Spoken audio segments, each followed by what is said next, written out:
po. Kamusta Hello, po? ma'am. Hello Apo, po. mabuti naman po. Mabuti naman po, ma'am. Kayo? Okay naman.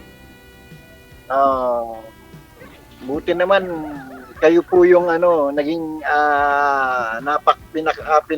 pinartner sa ni ni Sir DJ. Oo nga po. Opo. Kamusta naman kayo, sir? Okay naman po, ma'am. Medyo kahit paano, nakakaraos naman. Hmm. Taga saan po kayo? Opo. Ma'am? Taga saan po kayo? Hindi, pinanganak po ako sa Manila, pero dito na po ako lumaki. Pero matagal, paano-ano lang po kasi ako eh. Manila, matagal din po ako sa Manila nagtrabaho. Ganun po. Tapos, nung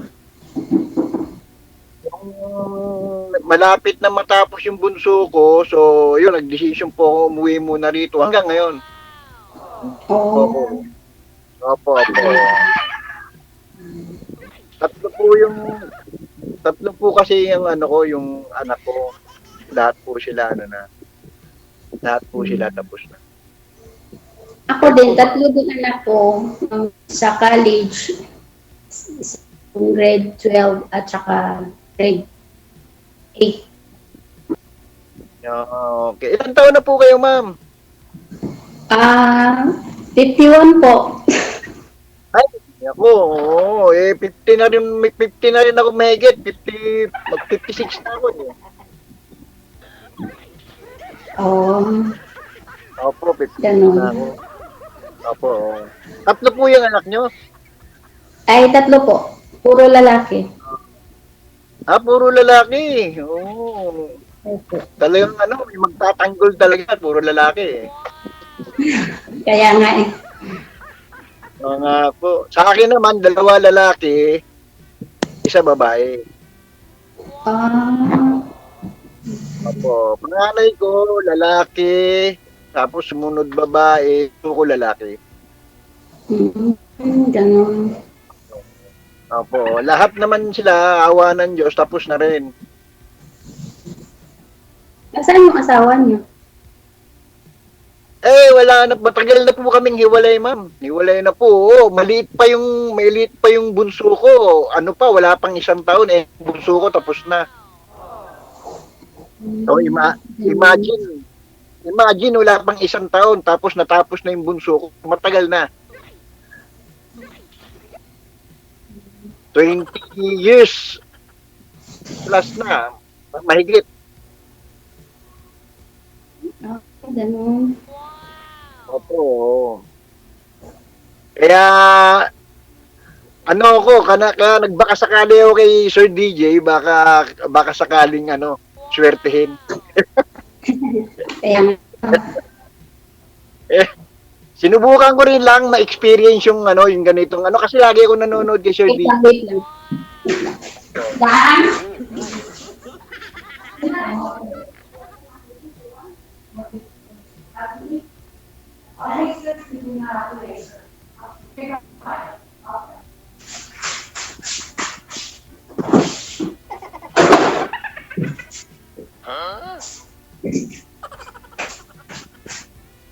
Wait lang, tumawag kasi yung amo ko eh. Dahil, ikaw muna ng pineapple na yun. Kausap ako. Pineapple juice. Di ba? Nasa Alabang po kayo ngayon, ma'am. Nasaan po kayo ngayon? Sa Manila? Metro Manila po kayo? Oo. Opo. Okay.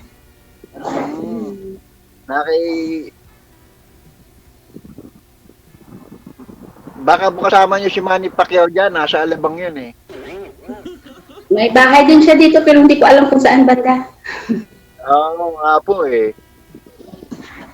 Dahil bigyan mo daw siya. Sa DJ. Kunting lang, DJ. Matagal na po kayong bigas, ma'am. Magna 9 years na. Oo. So, bunso nyo, di bali, ilan taon na po yung bunso? Mag-13, mag-13. So nag-aaral pa. Bisaya po ba kayo, ma'am? Bisaya rin? Alongga. Ilongga. Ilongga. Oh. Mga, sabi nila, mga Ilongga, mga ano raw eh, mamahinhin. Ha? Sabi nila, mga Ilongga, mahinhin magsalita kahit galit na. Sana all. Hindi ko alam. Matagal na po kayo dyan, ma'am. Sana all. Ha? Matagal na po kayo dyan.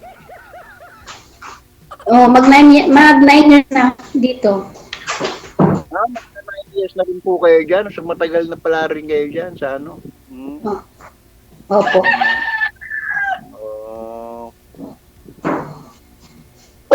Ano dyan na? Lagyan din.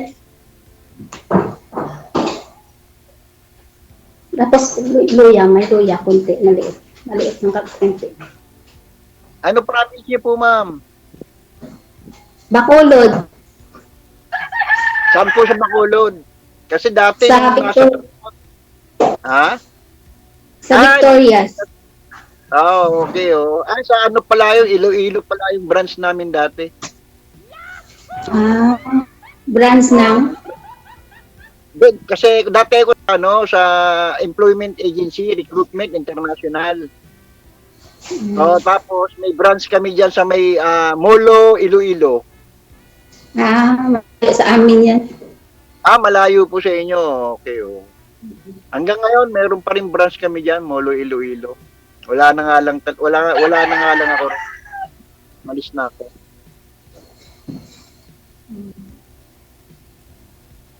Asan na po yung mga anak nyo ngayon, ma'am? Yung dalawa, doon sa Batangas, yung isa nasa Bacolod, yung panganay, doon nag-aral college. Lahat ba nag-aaral?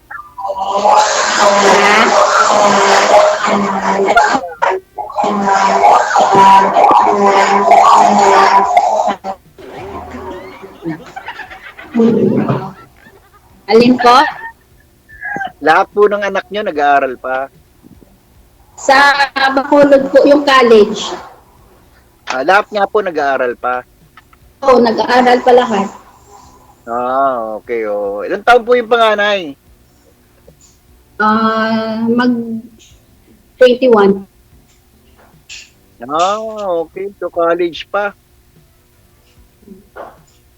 College na. Late na kayo nag-asawa, ma'am? Ilang taon po kayo nag-asawa, ma'am? Jessica? 18. Pero late po kayo ng anak. Ay, 28 pala. 28. Lipat-lipat 28 na. po ako. 28 po ako Asawa? 28 na.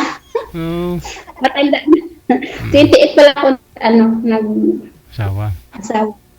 Kaya pala yung anak ko ninyo, panganay mo 21 pa lang, no? 21 pa lang po, DJ. Tapos yung pangalawa ko, mag-17. Yung bunso ko, 13. Bata pa, Sir DJ. Bata pa nung anak. Nag-aaral pa lahat. Oo, nag-aaral pa lahat. Importante na wala nang umiinom ng gatas, Mahal ang gatas ngayon. Atas. Sir DJ, mahal talaga. Yung apo ko nga ngayon, may apo na ako, problemado sa gatas lagi yung yung magulang eh. Okay lang sana kung Marami tayong alagang baka sana, sir. Okay sana, no? Correct. Kaso puro kalabaw siya, lalaki pa.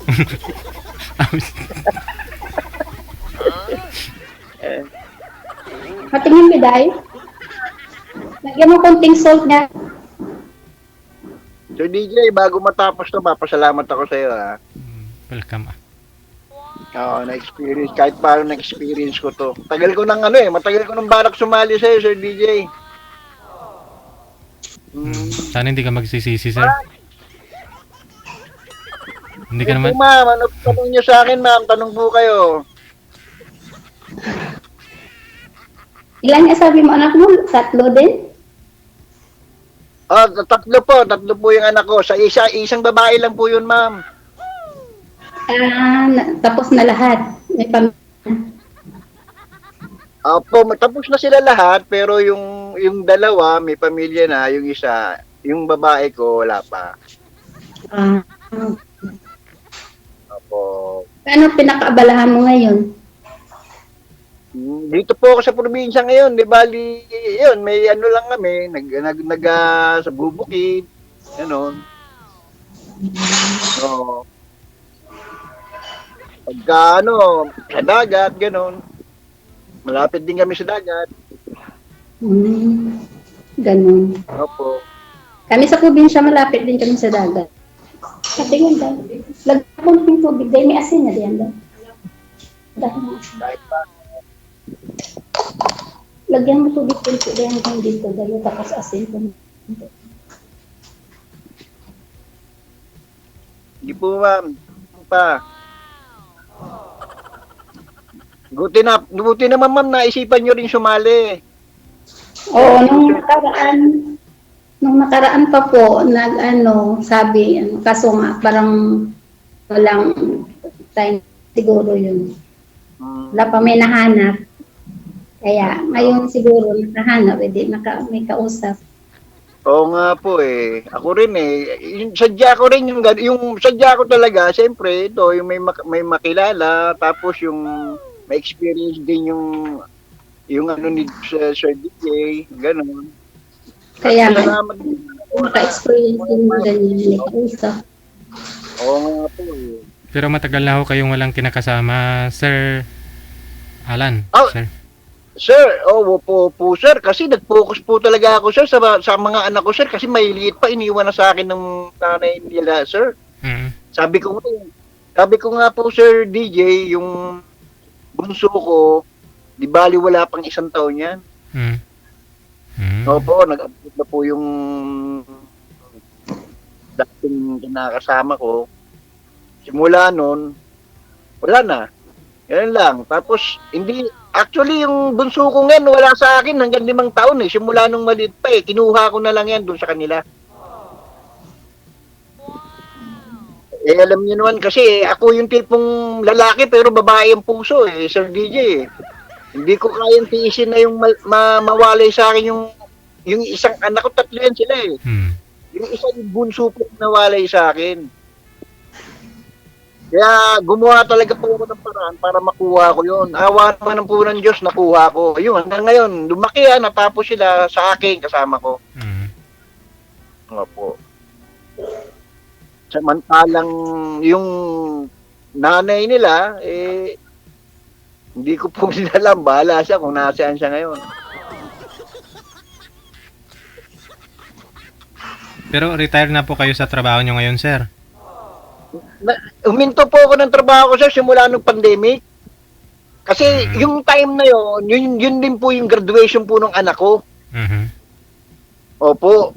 So nung time na yun, hindi na rin ako nakapag-isip na kasi yun din yung time na yun na gumraduate na rin yung anak ko. Parang in-enjoy ko na lang muna yung sarili ko pagkatapos na mag-graduate yung bunso ko. Tapos, yun din yung time na yon na medyo binless ko, rin kaagad yung anak ko, yung panganay ko, nakapagtrabaho naman din kaagad. Yun, tuloy-tuloy. Tapos, yung anak ko ngayon, maganda na rin naman yung parang medyo nalis na yung mga problema. Mm. Sir, kaya medyo yung focus ko sa trabaho, medyo hindi na rin magganong Mm. Kaya ito ngayon ako, medyo relax muna. Libang-libang na lang, no? Opo, kasi nahihirap rin sir yung mga pinagdaanan ko po sir. Nako, grabe, mahirap yung maging single ka lang. Medyo kasama mo yung mo, mga anak mo, pag-aatin ka ng eskwelahan. Ikaw lang lalaki halos. Magmi-meeting ka na, medyo parang nakakailang. Ganon. Tiniis ko yun eh. Alam mo naman, pagka tunay na magulang nagmahal ka sa anak, ganyan gagawin mo lahat talaga eh. Yes. Opo. Awa naman ng Diyos, Sir DJ. Sobrang naman po. Karaos din naman po. Natapos din yung mga anak ko. Kayo ma'am, buti naman eh, kahit paano. Eh, tuloy-tuloy pa rin yung ano nyo dyan. Sabagay, nag-aaral pa din po kasi yung mga anak nyo, no? Opo, kung hindi po magsikap, ano may tumutulong, ako lang naman na Wala na rin po yung tatay nila, ma'am. Patay na nga. Sorry po. Hindi po, balik po yung tatlong anak ko, yung tatay nila, sa yung asawa ko nito na nawala, at wala kaming anak. Ako na, may anak ako 3, pero hindi kami kasal, di ba? Tapos yung kami ng ilang buwan pa lang yung bunso ko. Hanggang Naghiwalay po kayo ng una po ninyong asawa, ma'am. Oo, DJ. 1 month pa lang yung bunso ko, naghiwalay na kami. Hanggang ngayon, hindi na kami hanggang nakapag-asawa ako na siguro naman na tanggapin mga anak. Kaya nag-decide din ako na magpakaso nga lang, hindi napalad. Namatay. Pinuha ni God. Kaya ganun. Okay. Sir DJ, buhay pa pala yung mga, buhay pa pala yung tatay ng mga anak niya. Parang ganun yung kakainin. Buhay. Hindi naman kami kasal noon. Sa Bacolod din. Apo?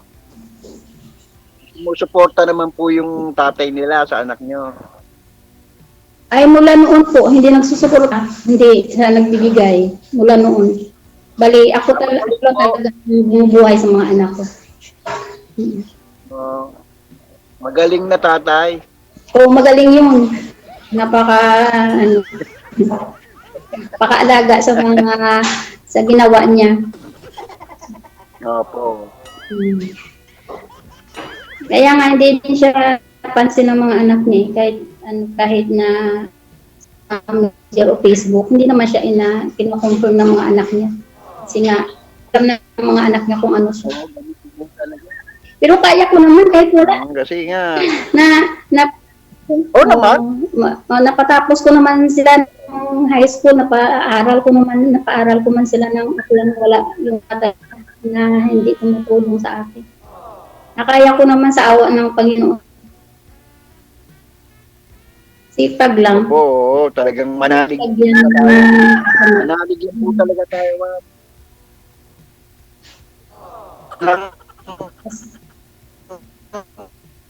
Wala, paubos na yung data ni sir.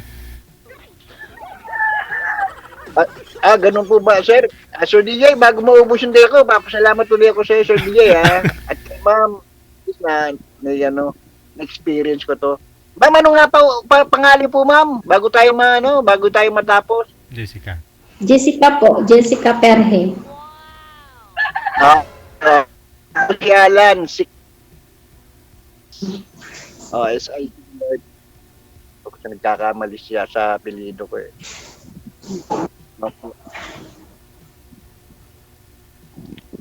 Salamat po sa pagtanggap niyo po sa amin, Sir DJ. Makausap po kayo. Sana hindi po yung huling usap natin, ma'am. Opo, sana hindi po ito yung huling pag-uusap natin. Walang problema. Opo, wala problema sa akin. Opo. So, Sir DJ, mahaba pa po ba? Mahaba talaga, sir. Kayo po. Sir DJ, alam ah. Sige ho, baka may trabaho din si ma'am. Good luck po sa inyong dalawa. Maraming salamat sa time. Good afternoon. Salamat, DJ. Bye-bye.